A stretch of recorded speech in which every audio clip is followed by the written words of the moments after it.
Hi everybody, this is Bev Gray from Technique Tuesday. Today I want to share a couple tips when you're working with dies like this one where there's lots of little pieces that are intricate and that you have to figure out what to do with when you put them back together. So I'm going to be using this Mandala Maker die, but you can use some of these tips for other intricate dies too.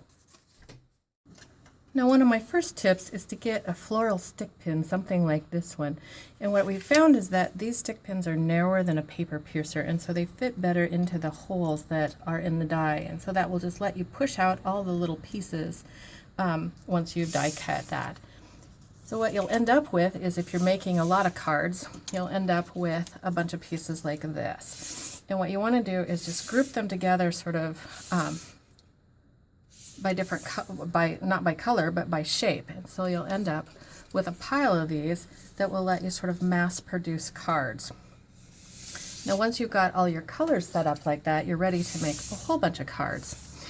And the other thing about the stick pin that I forgot to mention too is, if you didn't get all the little pieces out before you took the die off, so you can either push out all the little pieces while the die is still laying there and use the little holes, or you can use the stick pin to just poke out all the little pieces as you go.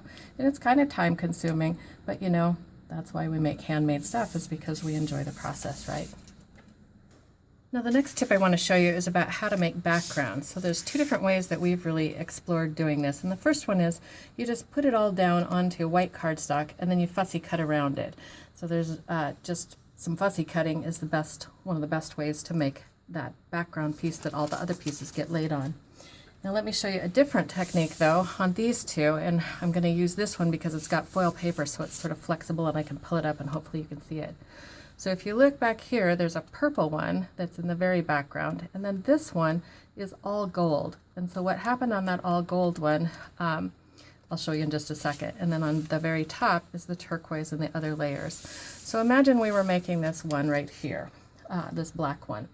What I would do is I would go ahead and put it down, run it through the die cutting machine, and then you have to be very patient, and it takes a few minutes. Whoops, just a sec, where'd my piece go?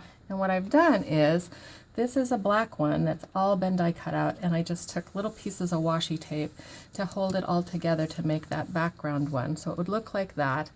And then to make this, what you do is you just line it up with the black piece that's the background, and then add all the other little pieces that go on top of it.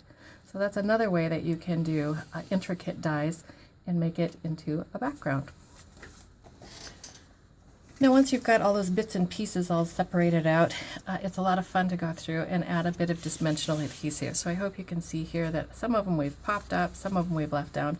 And another cool thing is to just add a little bit of the enamel dots to make it really pop. So while we were playing with the Mandala Maker dies, we also found that it's fun not to use too many pieces, but to use just some of the smaller pieces on their own. So here we used the big piece, but cut it off at the edge, and then just use some of the smaller pieces. And then here's another example where we didn't use the big piece at all, and just the smaller pieces. So after you have all those little pieces, it's often fun to mix and match them and just do something innovative. Now, the last project I want to show you also uses a stamp set, and this stamp set is designed to be complementary. It does not match in terms of the dies, but look what she did here. Terry Anderson made this card. So she used the Mandala Maker die to make this outer piece, but then she used the stamp set to stamp inside of it. Same here, Mandala Maker is the black right here, and then the black stamped image is stamped inside of that. And then this thank you also fits right there. So that's a way that you could mix and match the Mandala Maker dies along with the Mandala Maker stamp set, or the Mandala Sentiment stamp set. So I hope you've enjoyed seeing all of these different ideas and tips about how to use your delicate dies, those fine dies, and how to make backgrounds with them. Thanks so much for watching.